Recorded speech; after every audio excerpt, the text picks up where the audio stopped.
É legal. Mas pode? Eu sou Ana Carol Martins, advogada trabalhista e previdenciária. E eu sou Otávio Calvé, professor e juiz do trabalho. E a gente está aqui para trazer novidades, atualizações, comentar projetos de lei, mas tudo isso de uma forma muito leve, acessível, interagindo com você. Conteúdo com simplicidade. Esse é o nosso lema. E hoje temos uma ilustríssima convidada aqui conosco. Quer fazer as honras? Minha xará, Carolina Tupinambá. Carolina é advogada trabalhista, professora da UERJ, professora da Unirio, doutora pela UERJ, doutora pela USP, enfim, ela é tudo. Carolina, seja muito bem-vinda, maravilhoso te receber aqui. Além de você ser uma excelente profissional, tenho a honra de me considerar seu amigo, né? Com suspeição já declarada.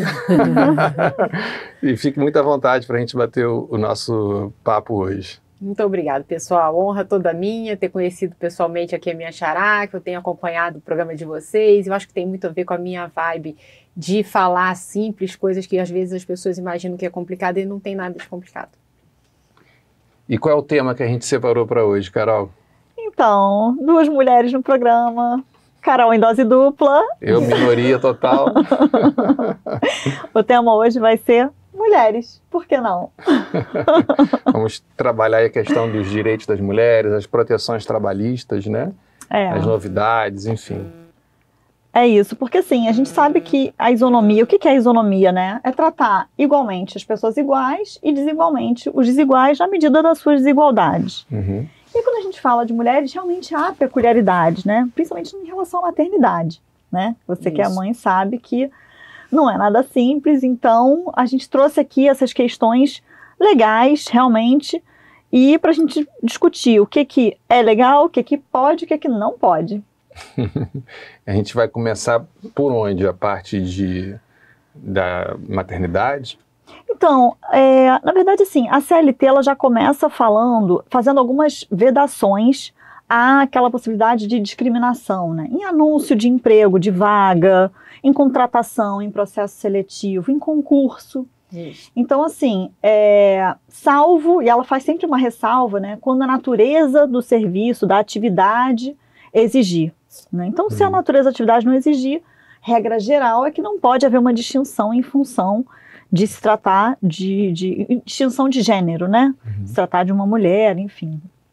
Então, todas essas previsões da CLT, elas são muito importantes de ser observadas, né? Principalmente quando tem os anúncios de emprego, que são públicos, que todo mundo fica sabendo. Hoje em dia é muito fácil, né? Você printa e vê, poxa, o que estão pedindo e tal. Agora, é possível que haja aquela publicação de vaga para preencher cargos de gestão, ou enfim, alguns cargos para mulheres, para poder corrigir uma desigualdade, não é isso? Exato, exato. Eu acho que a gente pode organizar assim. Falar quando que a CLT faz a proteção pré-contratual, quer dizer, no mercado de trabalho, durante o contrato, em relação à maternidade e em relação às outras questões do universo feminino. Então, assim, pré-contratual, quer dizer, a gente tem o início lá, falando da nossa impossibilidade, quais são os limites do anúncio de vaga. Então, não existe cota de mulher igual existe cota de pessoas com deficiência, não existe cota de aprendiz, como existe cota para aprendiz, não. Na verdade, o que se pretende, né, hoje, com o avanço da consciência sobre essas questões do gênero, é um ambiente equalizado, um ambiente em que, né, seja bem diversificado, em que as pessoas tenham voz plurais, até porque outro dia eu estava preparando uma palestra que era sobre diversidade, e aí eu vi várias pesquisas de pós-graduação falando sobre os ganhos do ambiente de trabalho e da produtividade, assim, quanto que um ambiente em que está todo mundo na mesma caixinha pensando igual produz menos do que eu simplesmente botar na minha equipe de advogado, cada advogado formado em um lugar, cada pessoa vindo. Você tem muito mais chance de você trazer soluções novas, soluções criativas. Então, assim, até a revista Você S.A. ainda tinha uma reportagem gigante sobre isso. como é que essas empresas estão à frente, as empresas que têm preservado a diversidade e corrido atrás dessa pauta. Bom, então, antes do contrato, a gente tem essas questões do anúncio de vaga, a gente tem as questões do anúncio do salário, porque muitas vezes, né, aparece também, as pessoas deliram, né? Então, assim, que esse cargo seria pretendido mais para mulheres ou preferencialmente para mulheres, sem nenhuma justificativa, e anunciando, às vezes, o valor do salário, enquanto que em outro mês anunciou a mesma vaga e não falou nada e traz outro salário. Então, a questão também da equalização das possibilidades de ganho. Mais o que antes mais nada, né? Antes dela ser contratada, a gente fica nessa situação sim, a proibição de teste para admitir. Proibição de teste. Teste de gravidez ou de né? esterilidade, né? Isso eu bem sou delicado. contra isso no fim do contrato. Eu bem sou contra isso, cá entre nós. Eu estava até pesquisando, tem decisão já do TST permitindo no fim do contrato. Né? Porque, na verdade, mesmo se a mulher não sabe que ela está grávida, ela tem o direito à estabilidade. Mas então, você acha que a empresa pode exigir o teste no fim do contrato ou seria uma faculdade da mulher de qualquer forma? Então, eu acho que ela poderia exigir, porque, na verdade, ela iria programar o seu comportamento, o seu tratamento daquilo, É né? uma forma de proteção, seria? Na verdade, a empresa tem direito o tomador também tem direito à proteção, assim como o prestador de serviço.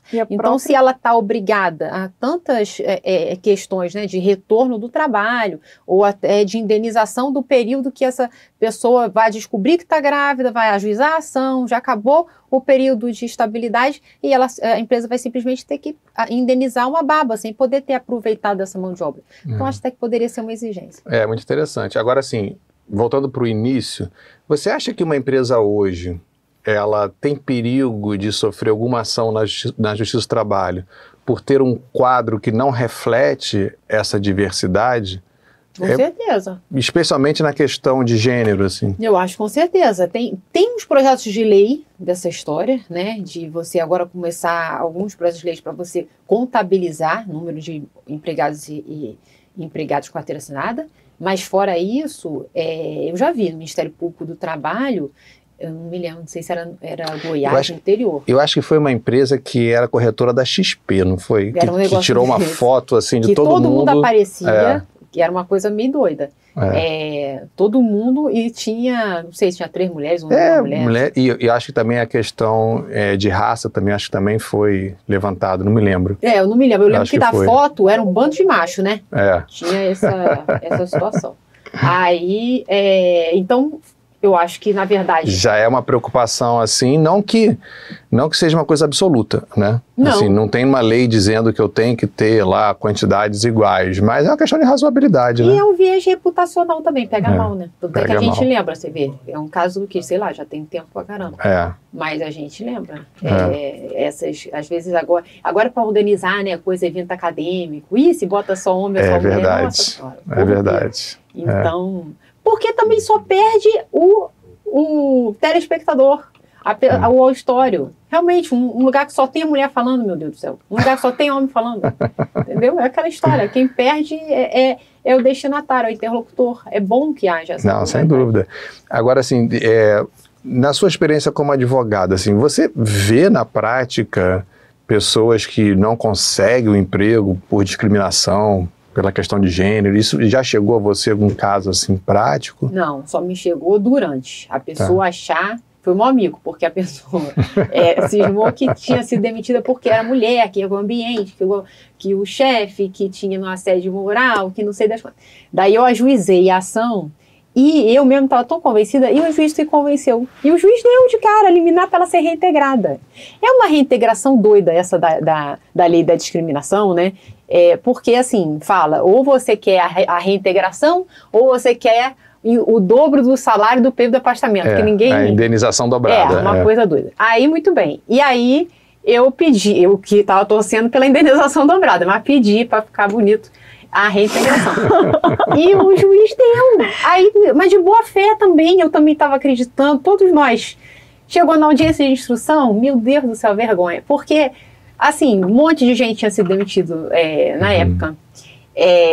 Ela performava mal pra caramba. Então, assim, tinha nada a ver, entendeu? Então, às vezes, as pessoas também têm um certo delírio persecutório, né? Não tem nada a ver. E aí... Não, e são temas muito delicados, né? Eu lembro a juíza me olhando assim, tipo assim, ai, caramba, nós acreditamos numa coisa que não tem nada a ver. Que bom que ela pensou nós, né? Não só... Porque quando eu fui despachar, eu falei, é um absurdo, excelência, isso é um absurdo, como é que pode? Essa pessoa, a única coisa que justifica ela ter ido embora é o fato dela ser mulher. Olha, veja, todo mundo no setor dela homem. Então, assim, ela sempre desbravando ali, lutando, até que um dia não conseguiu. Não tinha nada a ver. Acontece, né? Por isso é que eu sempre pego da narrativa dele, de cliente e tal, sempre peço aquela assinaturinha no final, peço a concordância na petição inicial, para depois não dizer assim, mas eu não falei nada disso, advogada que inventou isso. Eu vou falar o quê? Até morro. Mas é isso, eu acho que assim, para comprovar então, tanto o atestado de esterilidade quanto de gravidez, no início do contrato e ao longo do contrato não tem muita discussão, não tem como. Mas no final do contrato, talvez até para poder proteger aquele melhor interesse da criança, do nascituro, né? Que porventura haja. Vamos falar de consequências jurídicas, né? Se a empresa exige no final do contrato, a mulher não faz. Depois ela apresenta lá que está grávida e já estava à época do contrato ou do aviso prévio. Exato. A empresa responde por essa estabilidade ou não? Me parece Isso que não, que é interessante. Porque tem que ser, né? Se pode exigir e não fez, teria que ter a consequência, né? Senão... alguns vão dizer, não, de qualquer jeito é uma responsabilidade objetiva direta decorrente do contrato, sei lá o quê. Mas não teria muita lógica, né? A pessoa não ser responsabilizada por essa escolha, né, racional de não se submeter ao teste. Sabe o que eu inventaria, né? Que é um nome bonito para fazer uma interpretação que não é muito ortodoxa. Eu acho que seria um caso não de reintegração, mas de readmissão.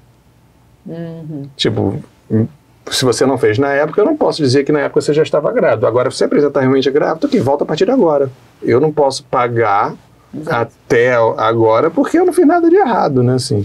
Mas daqui em diante... Você não dá causa a esse dano. Exatamente. Né?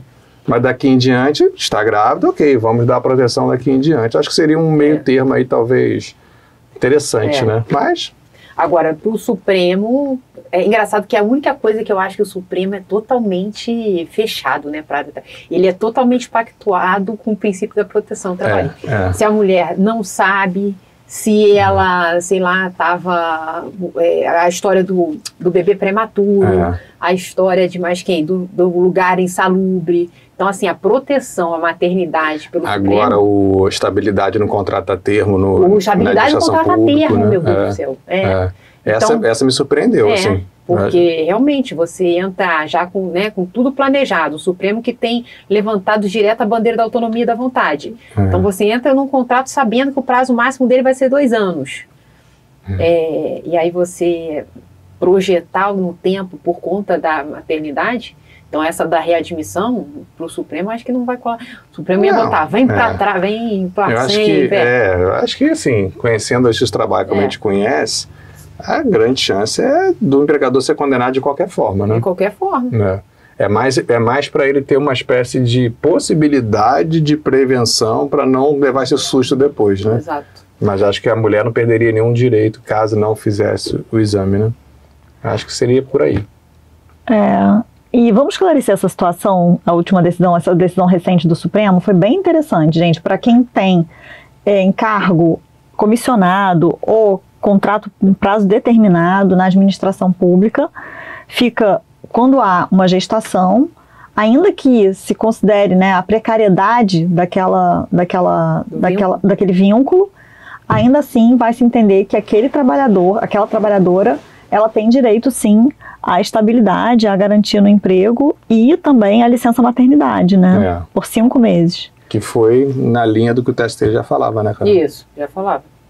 Mas mesmo assim, do Supremo eu fiquei surpresa. Não achava que, por conta da autonomia de vontade, você se engajar num contrato a termo, já está, se nem aviso prévio você tem, porque está todo mundo não há dispensa, combinado, né? exatamente. Vai acabar naquele dia, né?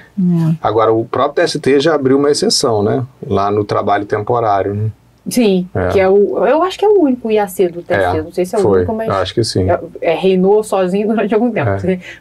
E aí realmente abriu. É a única hipótese, Então, você você estar no contrato temporário da Lei 6.019 e aí engravidar, e de fato o TST fala não, então você já estava dentro dessa ideia de contrato a termo. Até porque seria interessante reintegrar onde, né? Reintegrar no tomador, na empresa de trabalho temporário. É diferente mesmo, né? É um caso diferente mesmo, né? Super. Super. Agora, antes da gente entrar totalmente na maternidade, ainda no vínculo de emprego e tal, essas pessoas que trabalham com valores muito elevados, como fica, ou enfim, com bens muito pequenos, como fica a questão da revista íntima nas mulheres, né? Revista íntima, que é diferente de revista pessoal, isso é super delicado. Se só mulher pode revistar mulher. Exato, então dentro, quer dizer, então assim, pré-contratual é isso, contratual sem ser maternidade, tem essa situação da revista. Tem a situação dos locais, a higienização, o 392, ele fala várias situações também a questão da força muscular, que continua sendo, né, uma diferença. Sim, os 20 e 25, né, 20 quilos para trabalho contínuo, 25 para trabalho ocasional, enquanto os homens, 60 quilos, salvo para ambos os sexos, quando há uma impulsão por tração, algum instrumento assim, que facilite, né, esse carregamento. Isso, o que se entende é que é razoável, uma discriminação razoável que está se mantida aí no tempo. Uma que foi cortada é a do intervalo dos 15 minutos.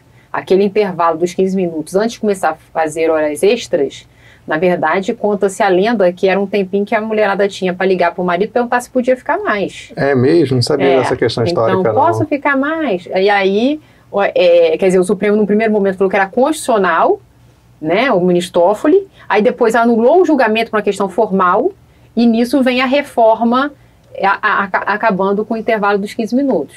Agora, esse que a gente começou, então, é da revista íntima. Mas deixa eu só pegar esse gancho, porque esse julgamento supremo, para mim, ele tem uma dimensão muito maior do que só a questão do intervalo. Por quê? Porque o Supremo acabou falando que era constitucional, mas a reforma trabalhista suprimiu o direito. Então, as mulheres só têm o direito a esse intervalo até a entrada em vigor da reforma trabalhista. O que isso acena, né? Qual é a sinalização disso? Daquela outra discussão, se as mudanças feitas na reforma trabalhista quanto aos direitos materiais, os direitos trabalhistas, se aplicam de imediato ou não nos contratos em curso. O direito temporal dessa... Nesse caso, o Supremo aplicou de imediato nos contratos em curso. Então já temos assim um julgamento que aponta nesse sentido, né?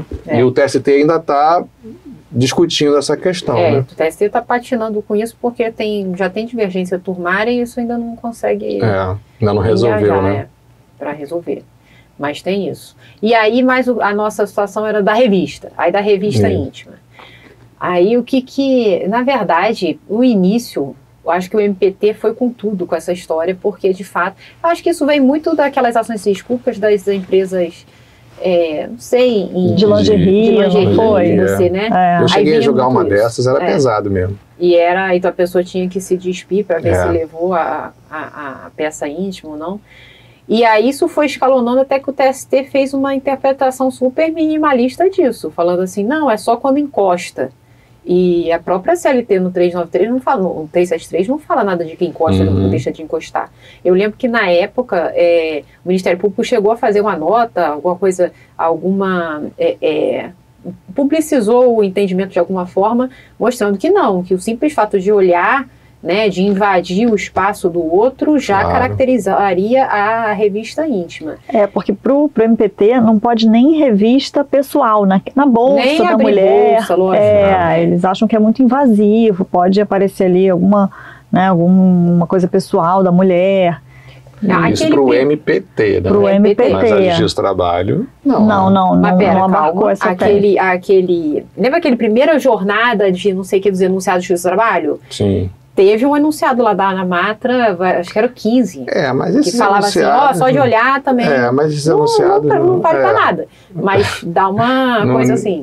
O pessoal alega, né, junta lá, mas não mas vingaram, a jurisprudência né? não tá nem aí. Você abre, o que eu acho um absurdo.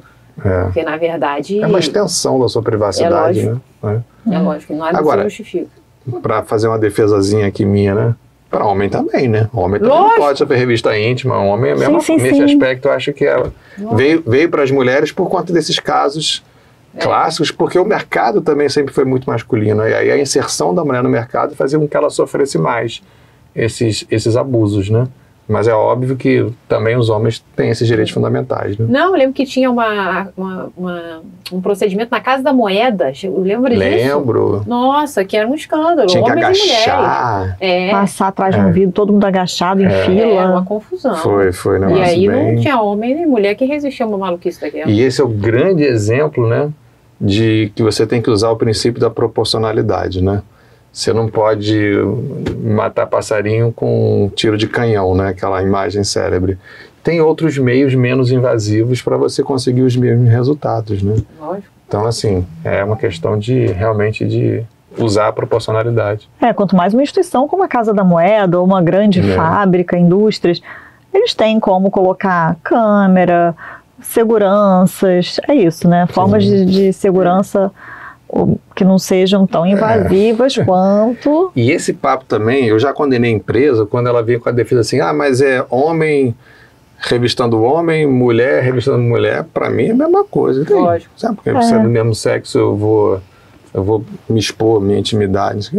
Nada é invasivo. É invasivo da mesma forma, né? Com certeza. E tem outros meios, quer dizer, eu acho que isso se insere dentro do dever do empregador de acomodação das coisas de forma razoável para respeitar, observar a saúde e segurança do trabalho. Isso é uma questão de saúde. Então, às vezes, o cara... Lógico que ele prefere falar abaixa a calça do que botar um detector, comprar um detector de metais, entende? Isso é mais barato, né? Lógico. Então, acho que isso faz parte do dever de acomodação razoável do ambiente de trabalho.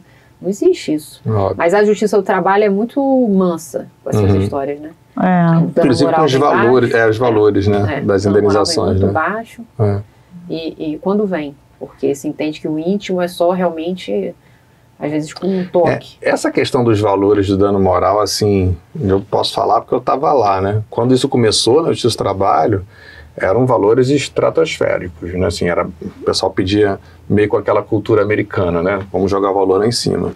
E aí começou a ter dano moral para tudo, né? Meu empregador me tirou do turno da noite para amanhã, dano moral. Não pagou a verba rescisória, dano moral. Tudo virou dano moral. Aí, né, naturalmente, a jurisprudência dá aquela o retorno puxada, do pêndulo. Agora, essa preocupação também com relação à revista, né, homem, mulher, a gente hoje também tem toda uma população LGBTQIA+, né, que a gente tem que ter essa preocupação, né, os homens trans, mulheres trans, então a discussão vai além, né. Aproveitando esse gancho, a questão dos vestiários, o que você acha, assim, de ter câmera? Não, câmera não, digo assim, da questão de gênero. De ter obrigação de ter o vestiário neutro, né? Isso. Caramba, eu acho que ainda não, né? É difícil, né? Você coloca um ônus, né? Econômico, financeiro. Eu advogo, às vezes, muito para empresa de transporte coletivo. O pessoal já faz isso aqui para poder cumprir NR24, de você construir banheiro no ponto de ônibus, não sei o quê. Agora 20 banheiros, 500 pessoas que se identificam de sexo diferente. Não sei. É difícil, né? É difícil. Agora, eu perguntei assim, câmera, porque acabou. Já vi câmera, por exemplo, o hospital, uma ação coletiva, o hospital, no dormitório dos médicos, botava tipo babá eletrônica, então pro médico, para os pacientes, mas os pacientes também viam o médico. E aí aí as enfermeiras entraram, não era uma ação coletiva propriamente, porque eram 5 enfermeiras, mas e perderam. Falaram que não, que podia. Todo mundo... Porque eu alegava exatamente uma espécie de revista íntima. Como é que você fica o dia inteiro sendo monitorado? Não, isso não é um hospital, gente. Isso é um Big Brother médico. Que é isso? Ele é um momento de descanso, um momento de... Aí, mas perdi, não foi... É mesmo? Nossa, surpreendente, né? Surpreendente. E por falar em vestiário, as empresas são obrigadas, né, a instalar vestiário para que as mulheres possam se trocar, etc. Mas isso as empresas que precisam de troca de uniforme, porque regra geral, banco, escritório, não precisa, né? Então, basta uns caninhos, uma gaveta, disponibilizar ali algum espaço para a mulher realmente ter algum conforto, né? E os estabelecimentos em que trabalharem pelo menos 30 mulheres com mais de 16 anos são obrigados a ter um local apropriado para que as mães possam amamentar, né? Isso é bem interessante. Uma espécie de creche. Outro dia um cliente me perguntou, se a norma coletiva fala que eu não preciso disso, estou bem? Falei que sim. Mas hoje a norma coletiva, será que isso é um direito fundamental? Tem mais chance que sim hoje, mas é perigoso, né? Eles estavam não querendo, porque realmente tinham mais de 30 e era uma confusão, porque construíram um negócio, mas eram os bebês ali, era muito confuso, e aí eles estavam negociando com o sindicato para tirar. Enfim, tinha até uma certa moeda de troca que era a liberação de 1 hora de jornada. Não é grande coisa, mas até porque o intervalo são dois intervalos de 15 minutos. De 15 minutos. 30 minutos cada um. Então daí no mesmo. Aí, não era além dos intervalos? Não. Tá. Daí no mesmo. Aí eles estavam negociando isso para o sindicato. Enfim, o fato é que se negociar com o sindicato qualquer flexibilidade em todas essas questões que a gente está falando, dos ambientes de trabalho e tudo, eu acho que tem risco, mas pelo menos é um risco hoje mais fortemente monitorado. Você vai ter que colocar o sindicato no colo passivo para anular isso. Um pouquinho mais difícil, né? Mas aquele julgamento... Teve um julgamento recente, eu não sei se já finalizou. Não, ainda não finalizou, não. Foi o TRT 15, se não me engano, que anulou uma cláusula de norma coletiva que negociou percentual, cotas dos vigilantes para aprendizes e PCD. Né? Aí anulou com esse fundamento. Não, aqui é matéria de ordem pública. A própria tese do STF não permite negociar matéria de ordem pública, né? Aí os direitos absolutamente indisponíveis. Aí fica sempre aquela... Né? Aquela nuvem no ar. Aquela nuvem no ar. E você já viu na prática a empresa mantendo assim direitinho, assim, que mantendo a creche? A creche é comum, assim? Sim, super. Essa rede de hospitais era super... Curiosidade, porque assim, a gente fica lá no gabinete, né? A gente não... Super. Aí bota meia dúzia de caminhas, aí vão revezando. Legal. Fica igual aquele ambiente do shopping fraudário. Os que eu vi, né? Eu já vi de cliente. Maneiro. E no final do contrato, mesmo que a empregada engravide no curso do aviso prévio, seja trabalhado, seja indenizado, ela vai ter direito também àquela estabilidade provisória no emprego, né? E mesmo isso também se aplica à adotante. Né? Lembra que era uma discussão no curso do aviso prévio, né? 2013 que veio essa alteração, isso, né, hoje, na CLT. Já está na lei e tal. E assim, muita gente não compreende, né? O empregador, principalmente aquele microempresário e tal, ele não entende muito bem isso, né? Porque na hora que sai, não se fala nada em gravidez, né? Aí meses depois aparece lá a reclamação trabalhista. Às vezes, mais de ano depois, né? Às vezes até já esgotado o período da estabilidade. O que também não tem problema. Não, pro TST e pro STF pode. Isso está até na súmula dos Não é abuso de direito, não né? é abuso de direito. Então pode entrar a qualquer momento e retroage. E aí paga-se, né? Doméstico também, né? Doméstico também. O doméstico tinha uma situação... Porque assim, o povo também dá uma confundida. Tem a estabilidade, tem a licença maternidade e tem o salário maternidade, que não tem nada a ver com isso, que é o INSS. Então assim, a estabilidade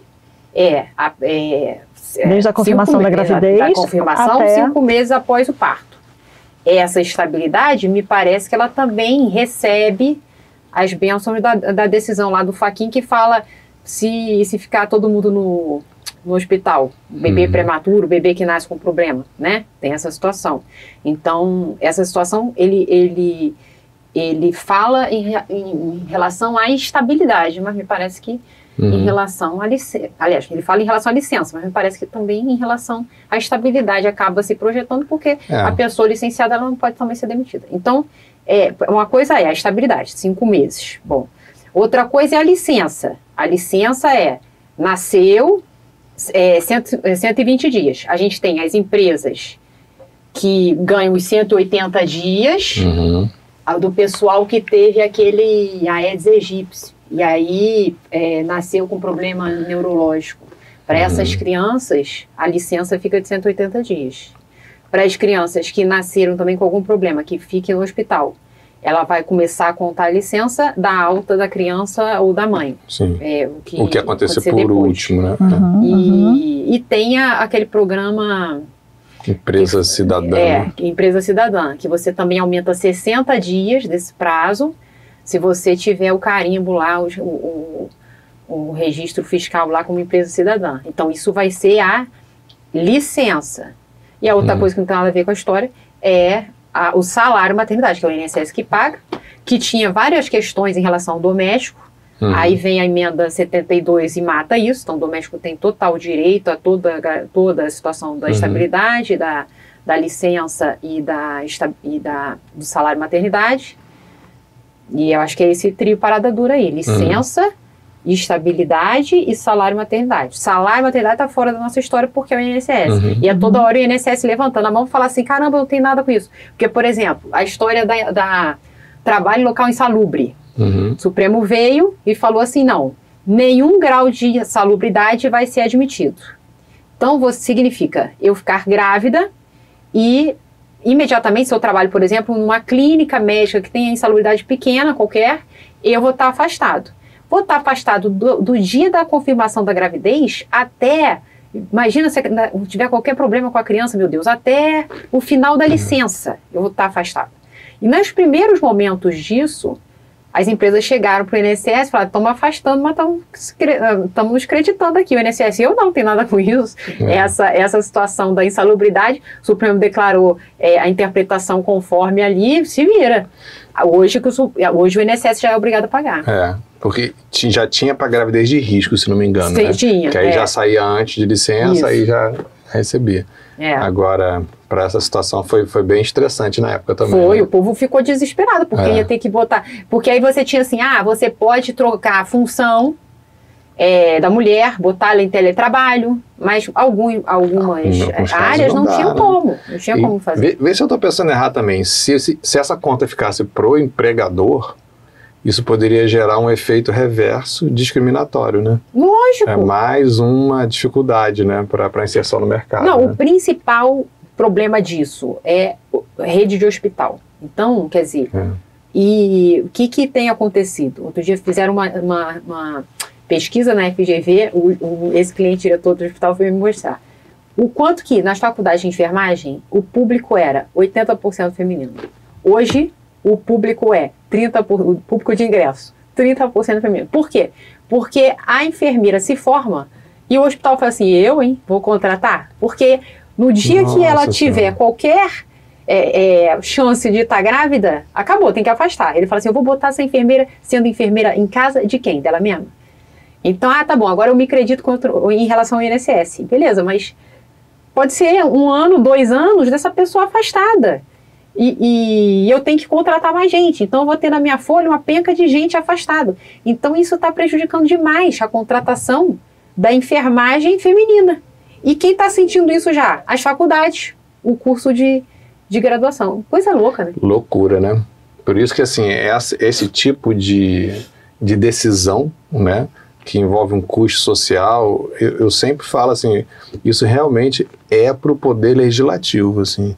Tem que se debater tudo isso lá e chegar a uma conclusão e bancar esse risco ou não, né? Por isso que eu sempre critiquei, assim, quando o juiz faz que toma uma decisão fora da curva, né? E gera essas distorções de mercado, né? Virou mártir essa decisão do Supremo, grande herói, mas assim, na prática, no dia a dia, prejudicou demais as mulheres. Complicado.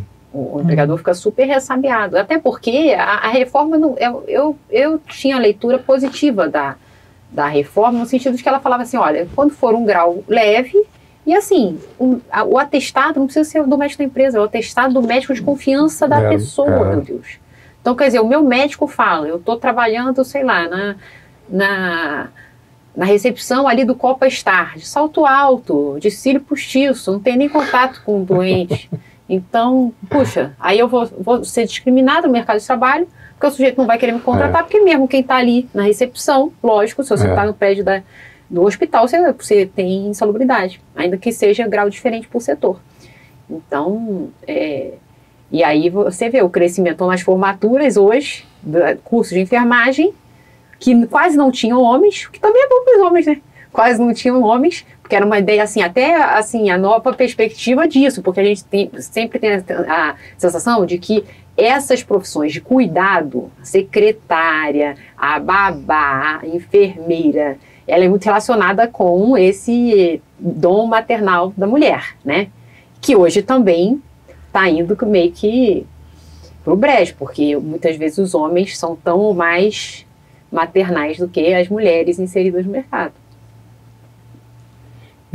A lição pesada, né? Aquela história que às vezes está cheia de boa intenção, né? E acaba saindo pela culatra, né? Vamos fazer um apanhado então. Licença maternidade de 120 dias. A empregada, ela notifica o empregador dela por atestado médico entre o 28º dia antes do parto e a ocorrência do parto. Pode ser que esse período seja tecido antes ou depois do parto, por até 2 semanas, caso haja também um atestado recomendando isso. Mas em 2020 veio uma decisão do STF por unanimidade que caso a mãe ou o bebê fiquem internados por mais de 2 semanas, né, que eles vão ter direito a mãe vai ter direito a uma extensão dessa licença maternidade. Por quê? Porque o início da licença maternidade vai ser computado a partir da alta da mãe ou do bebê, o que acontecer por último. É isso, né? Isso aí. Tá, Posso tirar uma dúvida? Foi uma aluna uma vez me perguntou isso em sala de aula. Eu dei minha resposta lá, né? Ele perguntou o seguinte, a lei fala que é da comprovação da gravidez até 5 meses após o parto, a estabilidade da confirmação. Aí, aquela história, como é que eu confirmo, né? E entendimento majoritário é um fato objetivo da natureza, né? Não tem que ter exame, não tem que ter nada disso. Beleza. Aí o aluno perguntou assim, professor, e fertilização in vitro? Como é que fica?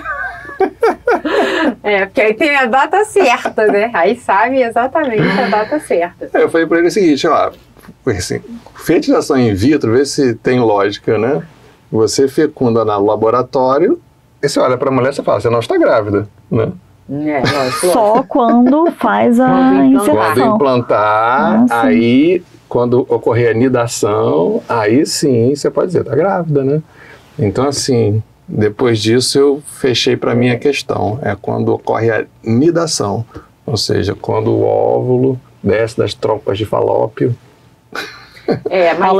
vai no endométrio. Mais ou menos, porque você vê que a ideia do Instituto não é a proteção só do se nasce, tanto é que, por exemplo, a mãe adotiva, que nunca vai ter coisa, ela tem uma série de... Tanto é que se o bebê, tadinho, nasce morto, a partir da 23ª semana, você tem o mesmo regime jurídico, não tem nem explicação para isso.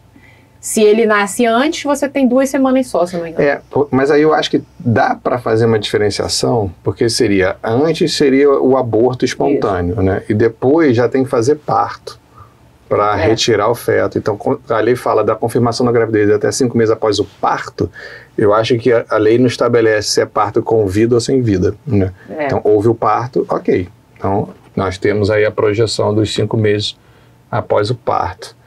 Mas, assim, essa questão da confirmação da gravidez que é um momento, né, simples fecundação ou nidação posterior, né?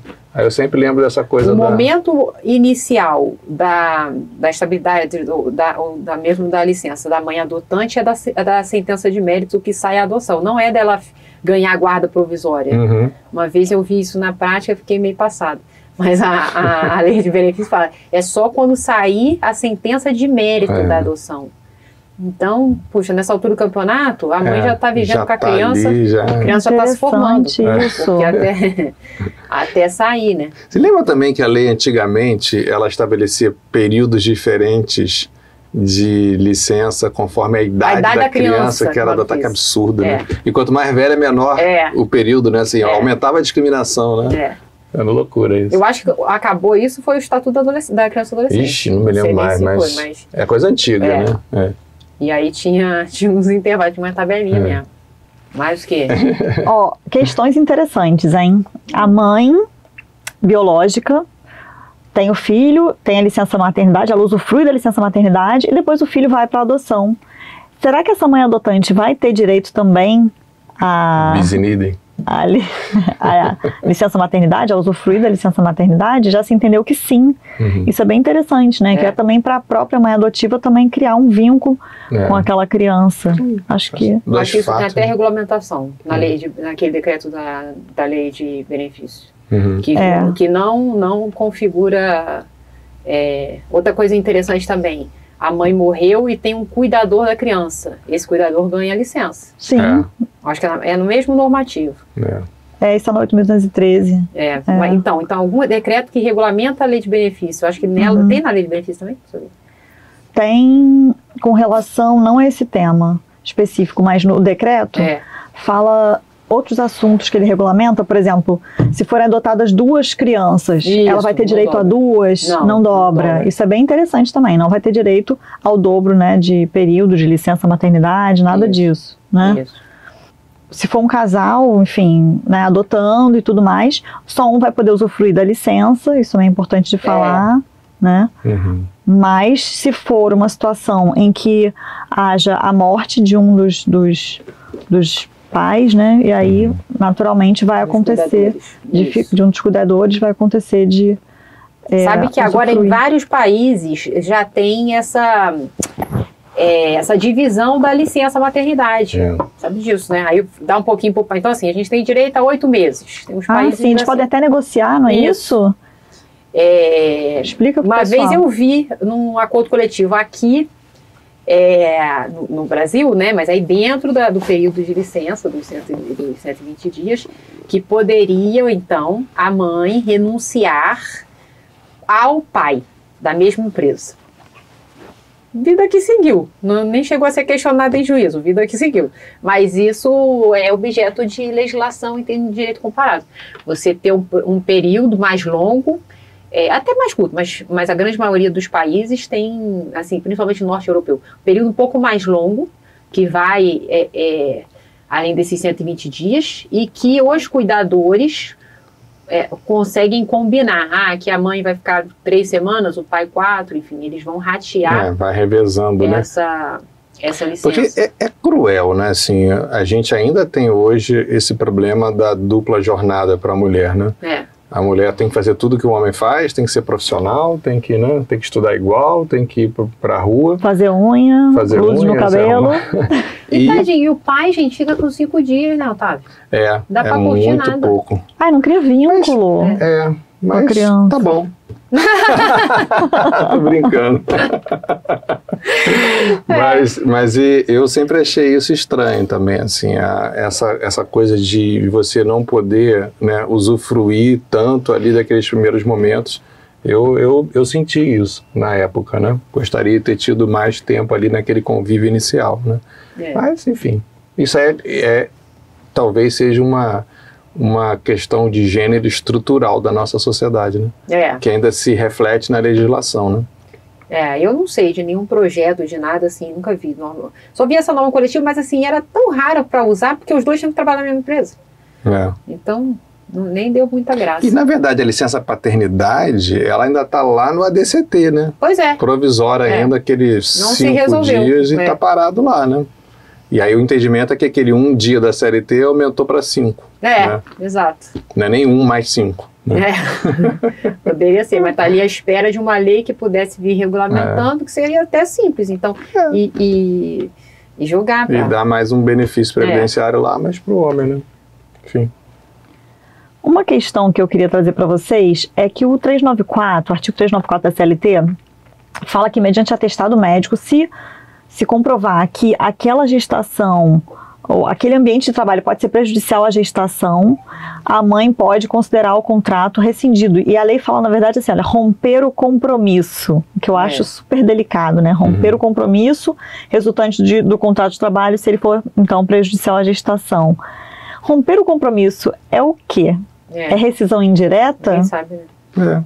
Fica uma questão realmente em aberto, né? Mas eu penso o seguinte, não pode ser simplesmente equiparar a demissão, pedido de demissão, porque senão não precisaria desse artigo, né? Pede demissão quando quer. Né? É isso. Então é algo diferente. Perfeito, né? concordo. Se é algo diferente, protetivo à mulher, né? Me parece que está mais para uma situação dessas de... Talvez não rescisão indireta, mas pelo menos algo que não vai prejudicar em saque de FGTS, né? Demissão por acordo, você acha? Não por acordo, mas, por exemplo, seria um caso de desemprego involuntário, por exemplo, para mim. Para pensar em seguro-desemprego. Ela não quer sair do emprego, é porque não tem jeito, ela tem que sair por motivo de força maior. Seria meio que um motivo de força maior, né? Algo assim. Acho que jogaria para esse lado. O empregador também não tem culpa, ela não tem culpa. É uma questão da natureza que levou ela necessariamente a ter que sair do emprego. Eu acho que eu encaixaria aí. Aí não teria aviso prévio, né? Mas talvez 20% da FGTS, não 40%. Acho que iria agora, por aí. Esse juízo de valor, se o ambiente é prejudicial a mim ou não, também é outro. Né? Pode ter uma controvérsia enorme aí, né? Sabe um caso interessante que eu peguei? A reclamante, ela trabalhava...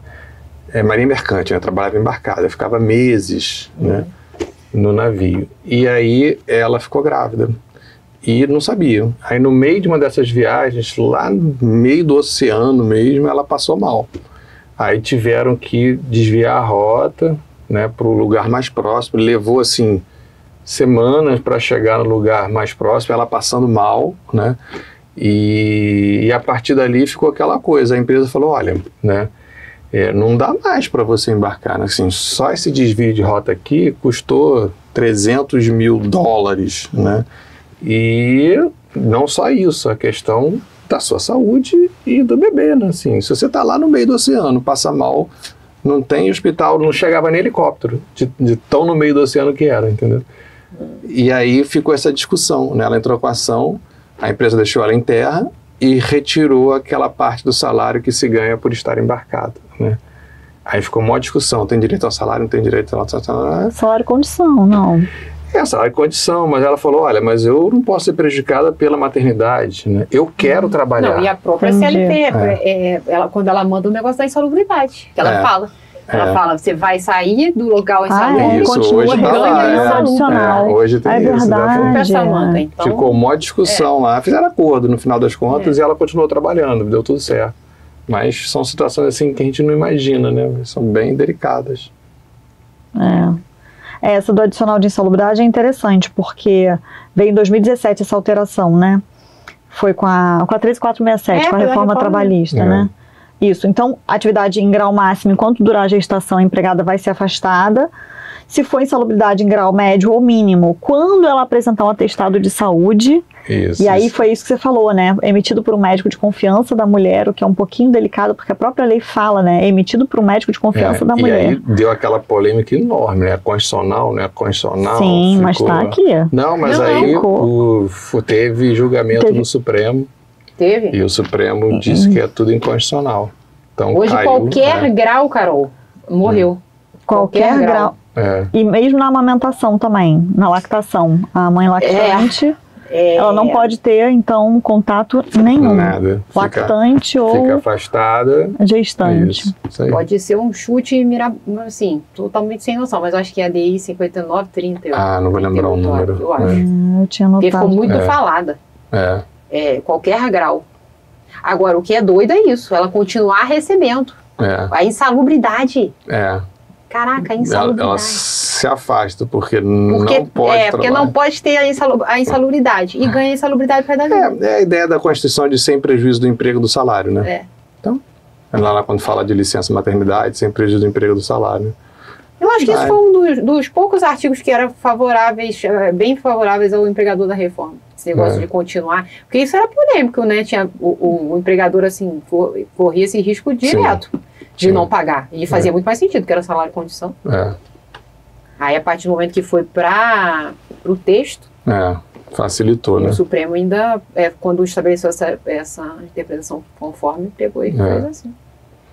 Agora, quando não for possível a gestante ou a lactante continuar exercendo as suas atividades num local salubre nessa mesma instituição, aí ela vai receber salário maternidade, foi o que você falou, né? Que vai pelo INSS. Isso. E aí o INSS vai pagar a conta, não vai ter jeito.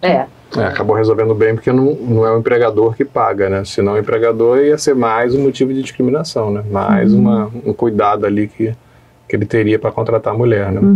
Como é que está hoje o percentual de mercado de trabalho, homens e mulheres, tem ideia? Não sei. Eu também não... Só sei desses casos assim... A gente ouve falar muito que, já sai pesquisa, né? Que na parte de salário ainda há uma grande diferença, né? As mulheres ainda recebem menos. Ai, caramba, isso então, isso é bom. Isso é a lei de agora. A lei, não é a lei emprega mais mulheres, é a lei que alterou o 461. Que alterou o 461 na equiparação salarial. Aí agora, né? que é totalmente subjetiva, que loucura aquilo.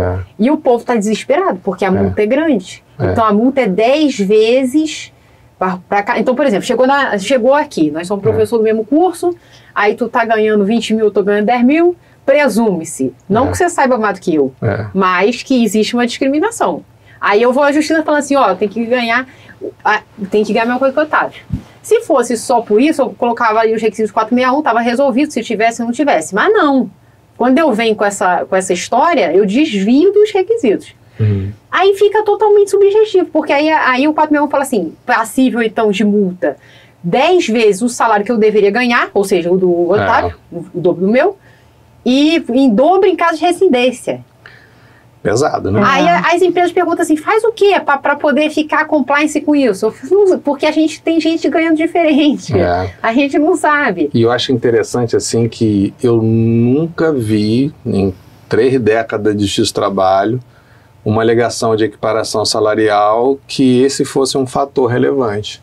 Os paradigmas são homens e mulheres, né? Nunca teve isso. Nunca se falou nisso, né? Isso veio agora pela lei, agora vai se falar. Vai se falar. E a exposição de motivo dessa lei é trevas. Como se realmente fosse uma coisa assim que eu, na vida, aqui em grande centro, também não tenho essa visibilidade, mas que eu nem percebia que as pessoas fossem nesse grau. Mesmo os cargos de empresas tradicionais que fazem o pagamento exclusivo, chance de promoção só para homens, tudo assim muito exclusivo. Eu nem tinha essa percepção, mas isso fica numa exposição de motivos. Né? E o mais engraçado é porque o cliente, assim, quem é o dono da empresa, fica meio que desesperado. É para fazer o quê? Porque não traz uma receita de bolo, só fala de 500 mil multas. Ela faz umas medidas muito genéricas, assim, né? Que a gente, como advogada, tem que... Vamos fazer o CIPA-A, criar um canal de denúncia. Anônimo, para as pessoas poderem tentar ver se tem como fazer uma equiparação por promoção. O empregador, assim, ele vai ter que realmente pegar ali o quadro de empregados e fazer uma análise, né? De quantos homens, quantas mulheres, se as mulheres estão em igualdade, homens em cargos, né? Em salário, eu acho que ele tem que ter essa cautela, né? Já devia ter antes, né? Essa lei trouxe... Eu acho que a grande vantagem dessa lei, o grande benefício é fazer esse alerta, né? Porque realmente é um absurdo se isso acontece, né? Essa lei é bem recente, a 14.611, é desse ano agora, de 2023, né? E agora ela teve até um período de vacácio legis maior e por isso que gerou essa expectativa no empresário. Caramba, eu tenho que fazer algum dever de casa? E assim, o dever de casa era fazer uma auditoria, fazer um levantamento. Só dar uma olhada. Ver os riscos disso estar acontecendo, né? E pensar onde está acontecendo, marcar esse circuito para ver assim, gente, tem justificativa para isso? Se tiver também, eu acho que o sujeito tem que ficar tranquilo, porque senão... Ele tem que documentar tudo, né? Qual é a justificativa, né? Tem lá que documentar. A área trabalhista, ela não gosta muito de uma transparência, né? Então, acho que tem que mudar essa cultura também, né? Fazer avaliações, fazer lá o dever de casa e deixar documentado, né? Isso é muito comum, as pessoas falarem assim, mas ele era péssimo. Tá, você notificou, você advertiu ele quantas vezes? Você suspendeu? Não, mas era péssimo. Aí na avaliação de desempenho, me dá o relatório de avaliação de desempenho, os feedbacks que vocês davam para eles. Eu ficava com pena e falava que ele era ok, que ele era bom, dava nota boa. Meu querido, como é que você quer que agora eu fundamente num processo? Fica difícil, né? Difícil. Bom, além dessa lei também a gente teve aí de novidade, não tão recente assim, mas a própria Maria da Penha, né, que traz aquela possibilidade que o juiz assegure a mulher que foi vítima de uma violência doméstica ou familiar para poder preservar, né, a integridade física e psicológica dela, a manutenção do vínculo pelo período de até 6 meses. E aí ficou também aquela discussão, quem paga essa conta, né? Isso é suspensão, é interrupção do contrato, e aí o que acontece? Isso é super delicado. Para a pessoa já, né, se expor a conseguir fazer a denúncia, superar esse quadro, do ponto de vista emocional, né, das outras áreas do direito de família, ela já coitada, ela já tem um desgaste emocional tão grande, né? Então imagina ela entrando em juízo ou expondo isso para o empregador para poder, assim, eu na vida prática nunca peguei uma... eu também na prática eu acho que é muito peguei. difícil, né? Tem que a gente estar alguns passos atrás para conseguir essa normalização de, puxa, já que eu recebi uma violência doméstica, me gera um direito trabalhista e eu vou lá postular e quem é que vai pagar? Eu já vi há bastante tempo, né? O entendimento assim que meio que ficou majoritário na trabalhista foi de suspensão no contrato, porque a lei não estabelece, né, a obrigação do empregador de pagar por esse período e não tem benefício previdenciário também previsto para isso, né? Mas eu já vi decisão lá na federal determinando o pagamento de benefício previdenciário, como se fosse uma espécie de um auxílio-doença, uma coisa assim. Eu já vi uma decisão assim. Tem muito tempo. Eu não sei nem se firmou a jurisprudência assim, confesso. Mas eu cheguei a ver uma decisão dessa. Mandou a Previdência pagar. Interessante, né? Algo semelhante aí à licença, né? Na época que a gente entrou com as ações, na época que não tinha essa fonte de custeio eu acho que era não sei se era a questão do recém-nascido ou se era a questão da insalubridade, que era mais comum. E aí ficou um limbo um tempo que tinha que afastar em qualquer insalubridade depois da decisão suprema. Isso depois veio em embargo de declaração. Aí não me lembro o voto de quem falando assim, olha, não tem fonte de custeio, uma pinóia, porque isso faz parte do bolo geral, bolo da maternidade que a Constituição tem que garantir no 201 e que a Previdência tem que chegar junto, mas a gente entrou no escritório um monte de ações de empresas ou de grupos de empresas, associações, para poder resgatar esse dinheiro, porque inicialmente saiu do bolso do empregador. Aí pediu devolução. E aí era tranquilo, era meio que ajuizar, ganhar. E aí você juntava, né, todos os gastos de todos os afastamentos, então esses hospitais, clínicas, todo mundo. Até restaurante, porque restaurante, às vezes, dependendo do calor, do nível do restaurante, você tinha uma insalubridade em grau mínimo, que de fato passou a ser incompatível. Então, pequenas, grandes, médias empresas foram surpreendidas e nesse primeiro tempo, o pessoal foi todo afastado para cumprir a obrigação do Supremo e falou assim, bom, e como é que vai pagar essa gente? Porque o cara tinha que botar outro no lugar. Aí a Justiça Federal foi rápida, foi. Acho que isso foi bem rápido. E ainda sobre a questão da... Isso que eu falo da violência, tem a lei nova, né? Isso, a 14682, que fala do... concessão de selo, né? Às empresas que recebam essas mulheres que são vítimas de violência doméstica familiar, que tenham um programa de acolhimento, né? O selo, assim, para que a empresa possa mostrar para o mercado que tem essa preocupação, né, que cuida dessa questão, né? Isso, o selo Empresa Amiga da Mulher. Ainda não tem uma regulamentação de como vai ser essa concessão e tudo mais, que a lei realmente é muito recente, mas ainda assim tem... vantagens. Eu acho que a empresa fica bem vista por clientes, quando tem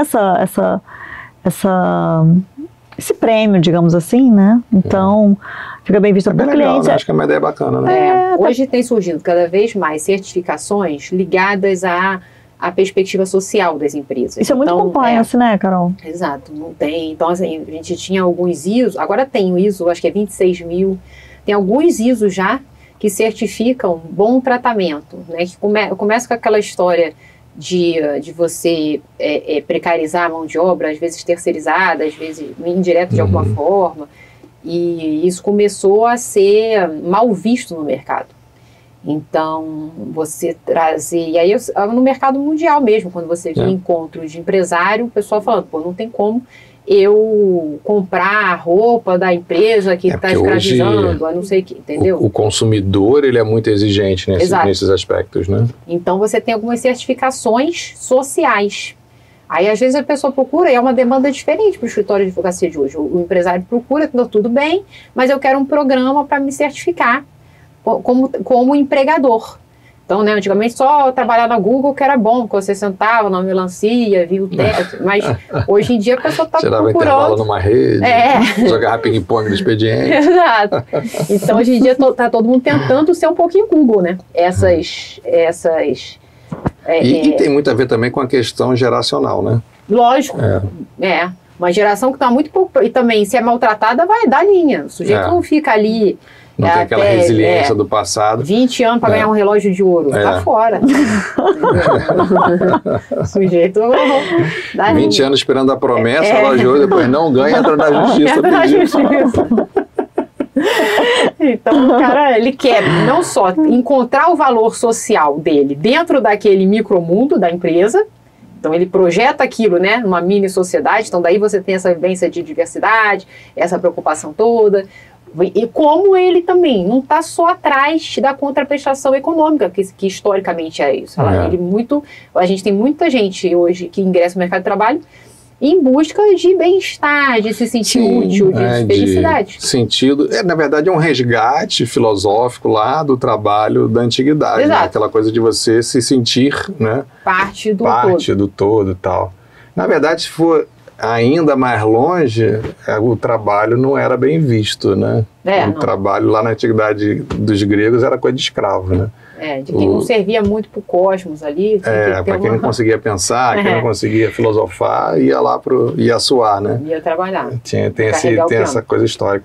Agora, essa lei, salvo engano, não é ela que fala também que, ainda não regulamentado, mas que teria que na hora da contratação, sinalizar o gênero, raça, colocar esses aspectos, dando uma impressão assim de que vai haver uma possibilidade de se investigar a diversidade nas empresas. Assim. Essa colheita de dados pessoais. Que são os dados pessoais sensíveis que agora... até para fins de pesquisa, desse olhar do mercado, existe uma autorização expressa para a gente colher. Mas eu acho, se não me engano, não sei se é essa lei ou se é anterior, realmente agora vai me falhar, mas parece que vai ser algo obrigatório. Né? E aí, com isso, a gente imagina que o próximo passo é a fiscalização, pegar esses dados e ver a diversidade, né? Principalmente em cargos de gestão. Eu acho que é isso que está mais em alta agora. Essa preocupação de que haja uma equiparação entre homens e mulheres que ocupam cargos de alta gestão. Né? Agora, a gente estava falando, daqui a pouco a gente passou um pouco pela história do aborto, que é um tema super sensível, né? Então, porque a gente pode ter o aborto natural. Se é a favor ou contra, senão a gente não acaba a discussão hoje, ainda está arriscado depois ser cancelado conforme a opinião de cada um, né? Tema muito sensível, né? Muito sensível, mas no caso de um aborto natural, né, a empregada vai ter direito a 2 semanas, comprovado por atestado médico oficial, a 2 semanas de aborto repouso. Não criminoso, né? Que pode ser o natural nos casos permitidos. Isso, feto anencefalo. Que a justiça autoriza. Falam não criminoso, é verdade. Porque o Código Penal ainda prevê, né, que o autoaborto não consentido pela medicina, enfim, no artigo 124 do Código Penal fala, né, que crime, pode ter até hoje penas de detenção. Vigorado é isso, né? Sim. Salvo, aqueles casos. Então, se ocorrer um parto de natimorto, quer dizer, o bebê nasceu sem vida, né? A segurada vai ter direito, normalmente, aos 120 dias de licença maternidade. Se a criança nascer com vida, mas falecer logo após, ainda assim ela vai ter direito assegurada aos 120 dias de licença maternidade.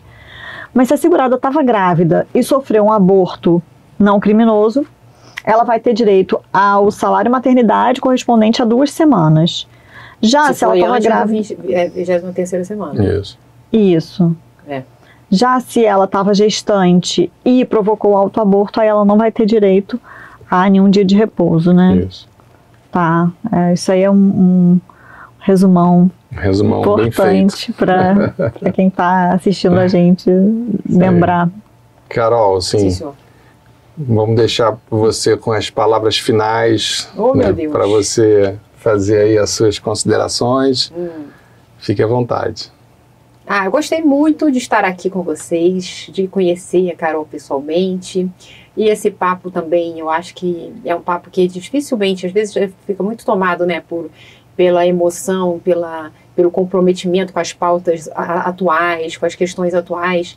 E muitas vezes a gente tem uma certa dificuldade de racionalizar quais seriam os limites de exercício desse direito, até onde vai, o que seria possível, o lado também do tomador de mão de obra, ou da tomadora, que também pode ser, né, uma microempresa individual com uma única mulher. Então, assim, hoje o mercado de trabalho está inundado de mulheres, essa que é a realidade. Então, eu achei que a gente passou bem no sentido de fazer uma espécie de filtro de cada um desses direitos, como é que ele fica exercendo na prática e como é que isso pode abalar de alguma forma negativamente o mercado. E talvez o que a gente pode fazer também para compreender isso, para tentar moldar isso num melhor resultado. Então, eu gostei do papo mais por isso, sabe? Para a gente não ficar naquele lugar comum de, tem esse direito, a história de, vou ter essa proteção em qualquer lugar, que nasce, que vai, que vem. Então, às vezes a gente fica bradando muito, sem ver o lado de todas as partes envolvidas. Então foi um prazer estar aqui com vocês, pessoal. Me chamem para próximas aventuras e deixo meu abraço a todo mundo que estiver ouvindo. Maravilha, né? E quem quiser te encontrar, tem rede social? Eu tenho @CarolTupi e isso, o LinkedIn Carolina Tupinambá. Fico à disposição para trocar ideias sobre esse tema, sobre tantos outros. O direito de trabalho é uma coisa que você não tem... falta de assunto. Legal, gente. E quem quiser me achar também nas redes sociais é @OtávioCalvé, um T mudo, né? E, Carol, uma felicidade de receber aqui. A gente vai chamar de novo, óbvio, né? Já que você ofereceu. E foi um programa muito legal, né? Muito bacana. Isso aí. É isso, a gente conversando, como sempre, de forma leve e podendo interagir sobre esse assunto tão especial que são as mulheres.